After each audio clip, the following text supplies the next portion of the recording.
É por isso que eu trouxe hoje aqui para você, nesse vídeo, 3 sinais, né, que mostram que você é uma pessoa insegura nos seus relacionamentos amorosos, certo?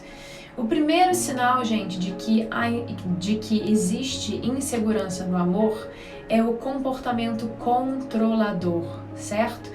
Tanto voltado ao relacionamento, né, quanto voltado ao outro, né, ou seja, ficar o tempo todo controlando o que o seu parceiro ou a sua parceira faz ou deixa de fazer, então controlando cada passozinho ali que a pessoa dá.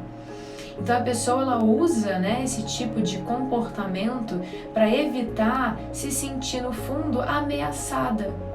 Então, em geral, quando uma pessoa busca, né, controlar a outra pessoa ou controlar a relação como um todo, o que ela quer, né, na verdade, ela se sente insegura, né? Então, o que ela quer, o que ela está precisando é manter tudo ali sob controle, né, sobre o controle dela, para evitar que algo venha acontecer, algo que possa representar ali uma ameaça para ela ou para a relação dela, como, por exemplo, a ideia de que o parceiro ou a parceira pode vir a se interessar por uma outra pessoa e de repente abandonar ela, né?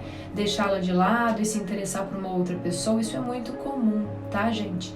O ciúme também está muito ligado a essa mesma ideia, né? Então, dependendo aí da intensidade desse sentimento, né? Porque tudo depende da intensidade, né?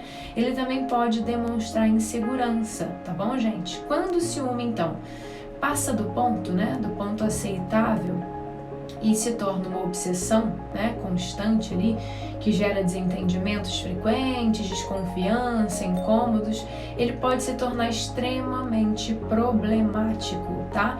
Muitas vezes esse tipo de sentimento, ele assume de fato um caráter obsessivo, né? E ele pode vir a causar diversas paranoias, né? Sentimentos de possessão que fazem muito mal, tanto para quem sente, né? E também para a relação do casal. Então, em alguns casos, né, a pessoa pode nem ter motivo, né, para sentir ciúme, né, mas ainda assim ela cria evidências para sustentar a sua ideia de que a relação está em risco. E nesses casos o ciúme pode se tornar completamente irracional, gente, a ponto de tudo, praticamente tudo, virar motivo para briga, né, para desentendimento, para discussão. Então a pessoa que é exageradamente ciumenta, ela pode começar, por exemplo, a imaginar os mais diversos cenários, né? Ela começa a criar ideias fantasiosas e ela se entrega tanto, né, nessa própria imaginação aflorada, que tudo isso, né, tudo aquilo que ela está imaginando passa a se tornar uma realidade para ela. Como o nosso cérebro não entende a diferença de real para imaginário, né, ele não entende, tá, gente? Quanto mais a pessoa imagina todos esses cenários aí, mais ela aciona o quê? As emoções compatíveis com aquilo que ela está imaginando, certo? Então, por exemplo, vou dar um exemplo para vocês. Se uma mulher casada começa a imaginar que o seu marido está demorando para chegar em casa, porque ele de repente está com uma outra mulher, né, em um outro lugar, e começa a criar, né, ela começa a criar ali diversas cenas na cabeça, né, deixando a imaginação fluir ali, e ela começa a despertar dentro dela as piores emoções possíveis, gente, né? Quem que nunca passou por isso? Muita gente, porque é assim que o nosso cérebro funciona, independente de ser uma situação real, né, ou só imaginária da nossa cabeça, o cérebro reage da mesma maneira, da mesma forma.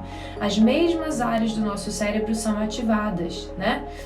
Então, o que isso é na verdade, né? O que é isso que eu acabei de explicar? Hipnose. Hipnose é isso, gente, é usar o quê? O poder da nossa imaginação, tá? Pra gente acessar emoções, né? Para despertar coisas boas ou ruins, dependendo ali do que a gente tá pensando, do que a gente tá imaginando, certo? Hipnose, então, é imaginar alguma coisa e acreditar na nossa própria imaginação a ponto disso se tornar real para nós, não é real de fato, real pra gente, né? Então, quanto mais essa mulher embarcar nessa ideia, comprar essa ideia de que o seu marido, por exemplo, está com uma outra mulher, está traindo ela em algum lugar, né? E ela começa a imaginar o que eles estão fazendo ali, com todos os detalhes possíveis, né? Isso vai se tornando uma realidade para ela, mesmo que não seja, né? Mesmo que nada esteja acontecendo de fato, né? E aí ela fica o quê? Cheia de raiva, né? Tomada de raiva, né? Começa a ligar para o marido, ele não atende, né? E aí isso reforça a ideia de que ele então tá realmente traindo ela. Passa um tempo, o marido chega em casa e ela arma um barraco daqueles, né? Quebra tudo.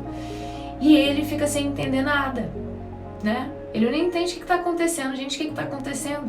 Porque tudo só se passou na cabeça dela, né? E aí, no final das contas, ele, por exemplo, só tinha ido no mercado, sei lá, fazer umas compras, né? Tinha ido, sei lá, na farmácia. Enfim, né? Não aconteceu nada. Então, essa mulher, ela se consumiu à toa, ela brigou à toa por conta de toda uma criação mental que ela mesma gerou. E tudo isso tem a ver com o quê? Com a insegurança, gente. Pura insegurança, certo? Deu para entender? Esse exemplo, tá? Foi só um exemplo, só uma maneira que eu achei de explicar para vocês que vocês entendam como a nossa mente funciona, como que ela engana a gente, né? Porque a mente engana, né? E como a nossa imaginação é poderosa, porque isso, né? Trabalhar com imaginação é poderosíssimo, por isso que eu adoro hipnose, porque hipnose é pura imaginação, é trabalhar com o poder que a nossa imaginação tem.